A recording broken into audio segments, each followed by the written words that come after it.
Shalom Bapak Ibu, Saudara-saudari yang dikasihi dan diberkati dalam Tuhan Yesus Kristus. Damai sejahtera Tuhan Yesus senantiasa tinggal dalam kehidupan kita. Perkenalkan, saya Pendeta Noparia Banjarnahor. Saya bertugas sebagai Pendeta Resort GKE Palangkaraya Tengah di Jemaat GKI Palangka Gereja Sion. Dan pada kesempatan ini, saya sangat bersyukur bisa dipercayakan untuk membawa renungan firman Tuhan bagi kita pada kesempatan ini. Demikian perkenalan dari saya. Bapak Ibu, saudara-saudari, setiap hari dan waktu yang dianugerahkan Tuhan bagi kita, hendaklah kita selalu mengucap syukur oleh karena kasih kemurahan pemeliharaan Tuhan. Kita bisa menikmati dan melewati setiap perjalanan hidup ini dengan baik oleh kekuatan penyertaan Roh Kudus Tuhan bagi kita. Hari ini, Minggu 18 Mei tahun 2025, kita memasuki minggu yang disebut dengan Minggu Kantate, yang artinya nyanyikanlah nyanyian baru bagi Tuhan. Agar kita dapat mengerti dan memaknai minggu ini dalam kehidupan kita melewati firman Tuhan, hendaklah kita terlebih dahulu berdoa, memohon pimpinan penyertaan Roh Kudus Tuhan bagi kita. Mari kita berdoa. Tuhan Yesus, firman-Mu adalah pelita bagi kaki kami dan terang bagi setiap jalan kehidupan kami.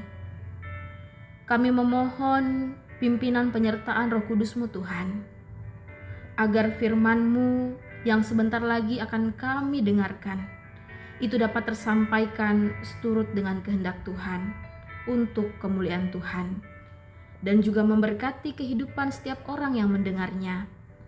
Kiranya damai sejahtera-Mu ya Allah, yang melampaui segala akal, akan memelihara hati dan pikiran kami dalam Yesus Kristus Tuhan, sampai selamanya. Amin. Pembacaan firman Tuhan dalam kitab Injil Yohanes pasal 13 ayat 31 sampai ayat 35 dengan judul perikop Perintah Baru. Sesudah Yudas pergi, berkatalah Yesus, "Sekarang Anak manusia dipermuliakan dan Allah dipermuliakan di dalam Dia.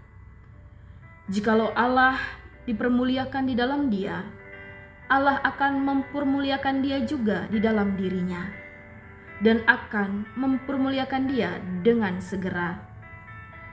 Hai anak-anakku, hanya seketika saja lagi aku ada bersama kamu.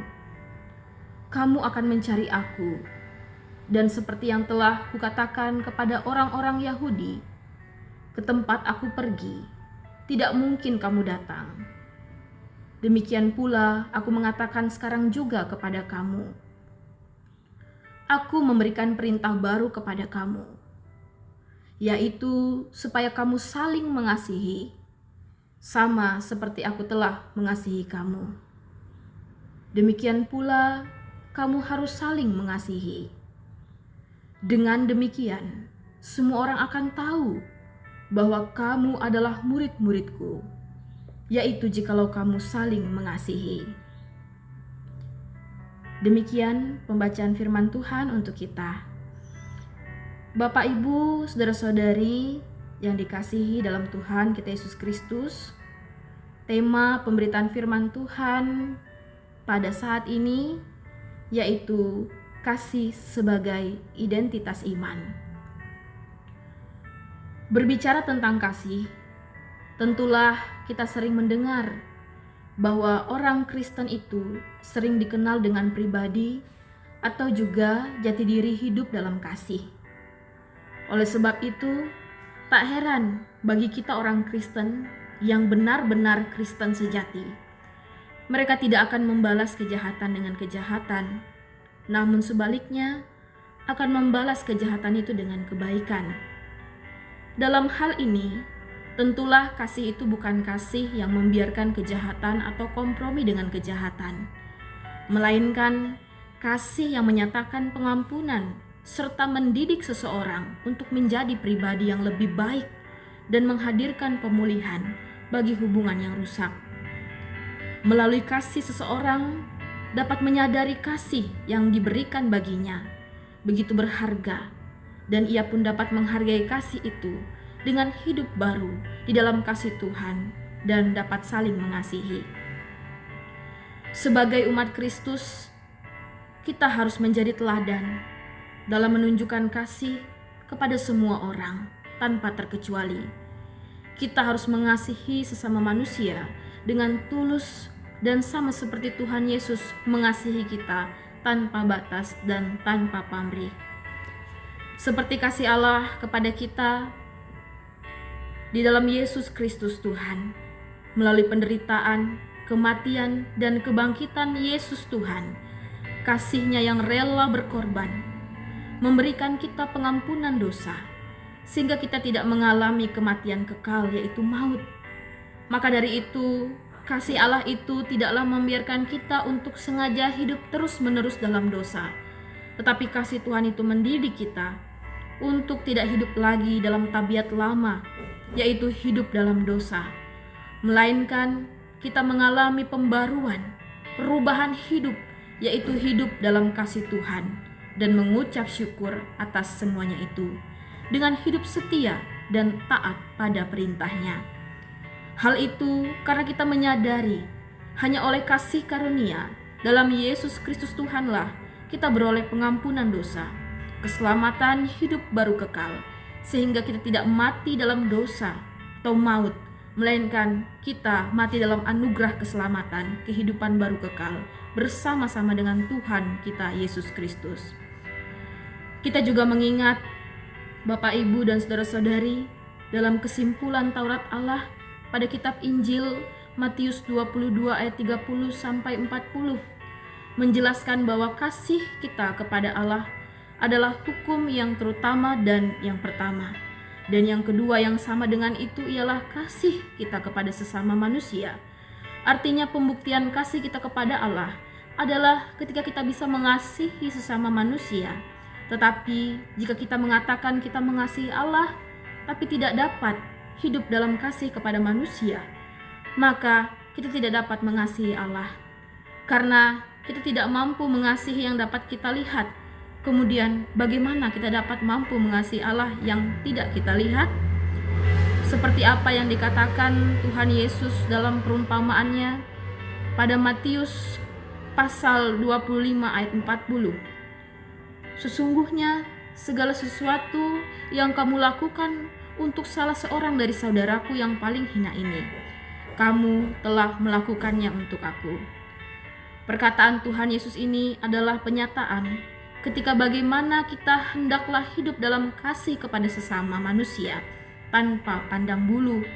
Maka kasih kita kepada sesama adalah wujud nyata kasih yang kita dapat lakukan untuk mengasihi Tuhan. Bapak, Ibu, dan saudara-saudari yang dikasihi dalam Tuhan kita Yesus Kristus, Yohanes 13 ayat 31 sampai ayat 35, kita dapat melihat situasi pada waktu itu ketika setelah Yudas Iskariot meninggalkan perjamuan malam.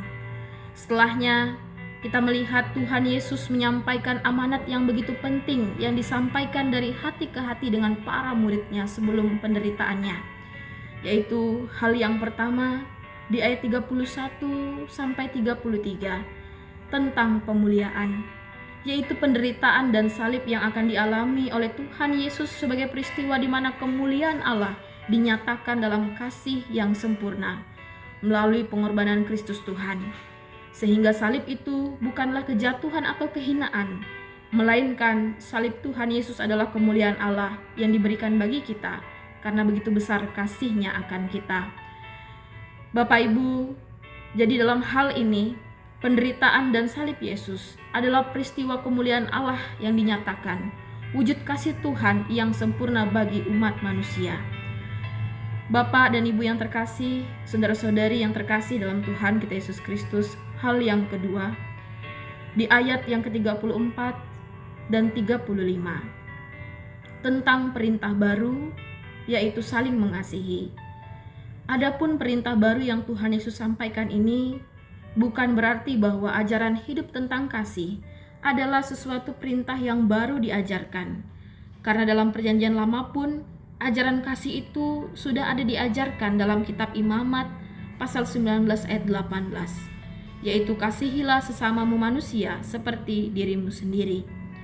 Sehingga hidup dalam kasih, saling mengasihi sebagai perintah baru yang menjadi amanat Yesus kepada para murid, yang berbicara tentang bagaimana kualitas baru kasih, tidak lagi kasih kepada manusia dengan standar kasih seperti diri sendiri, melainkan kasih dengan standar kasih Tuhan, kasih agape seperti yang dilakukan oleh Yesus Kristus Tuhan, yaitu kasih yang tidak pernah berubah, kasih yang rela berkorban tanpa pamrih, dan kasih yang bertahan selama-lamanya, kasih yang tak pandang bulu, seperti kasih Tuhan kepada kita. Demikian kita hidup dalam kasih Tuhan kepada sesama. Sehingga kasih agape, yaitu kasih Tuhan, menjadi dasar kasih dalam hidup kita kepada sesama, seperti yang Yesus sampaikan kepada para muridnya.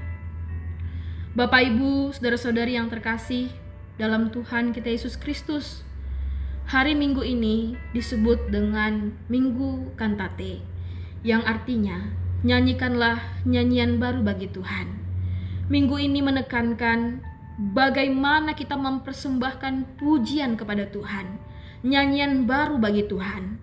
Tentulah pujian bagi Tuhan untuk memuliakan namanya tidak terbatas hanya dengan lagu, tetapi dapat juga kita wujudkan dengan pujian dalam tindakan kasih melalui perkataan, pikiran, dan perbuatan kita kepada sesama. Di dalam dunia yang penuh kebencian, perpecahan, perseteruan, dan hal-hal lainnya yang menciptakan kerusakan, maka firman Tuhan ini merupakan sebuah ajakan bagi kita semua untuk hidup dalam kasih Tuhan kepada sesama, dengan saling mengasihi, memulihkan hubungan yang rusak menjadi hubungan yang penuh dengan kasih pengampunan, sebagai pujian yang memuliakan Tuhan melalui kehidupan kita sehari-hari. Dengan standar kasih Tuhan itulah kita mengasihi sesama kita. Demikian kita hidup saling mengasihi seperti kasih Tuhan. Dengan demikian Bapak, Ibu, saudara-saudari sekalian, seperti perkataan Tuhan Yesus di ayat yang ke-35, semua orang akan tahu bahwa kamu adalah murid-muridku jikalau kamu saling mengasihi. Dan dengan begitu, kasih sebagai identitas iman kita, sehingga Tuhan dimuliakan melewati kehidupan kita. Tuhan Yesus memampukan kita untuk dapat melakukan firman-Nya ini dalam kehidupan kita setiap hari. Tuhan Yesus memberkati. Bapak, Ibu, saudara-saudari, mari kita bersatu di dalam doa. Tuhan Yesus, terima kasih untuk kebenaran firman yang sudah diperdengarkan bagi kami semua. Tolong mampukan kami Tuhan untuk dapat melakukannya dalam setiap hari yang kami jalani, sehingga hidup kami selalu memberikan pujian yang memuliakan-Mu ya Tuhan, dengan tindakan kasih yang nyata, yaitu hidup dalam kasih, saling mengasihi dengan standar kasih Tuhan di tengah kehidupan keluarga, di tengah pekerjaan, dan di tengah pelayanan, dan dalam kehidupan kami di tengah bermasyarakat dan dimanapun kami berada. Terima kasih Tuhan atas kasih-Mu yang tak terbatas itu. Dan untuk itu kami mau mempersembahkan hidup kami sebagai persembahan yang hidup dalam kasih-Mu dan saling mengasihi dan berkenan di hadapan Tuhan. Kemuliaan hanya bagi-Mu Tuhan. Amin.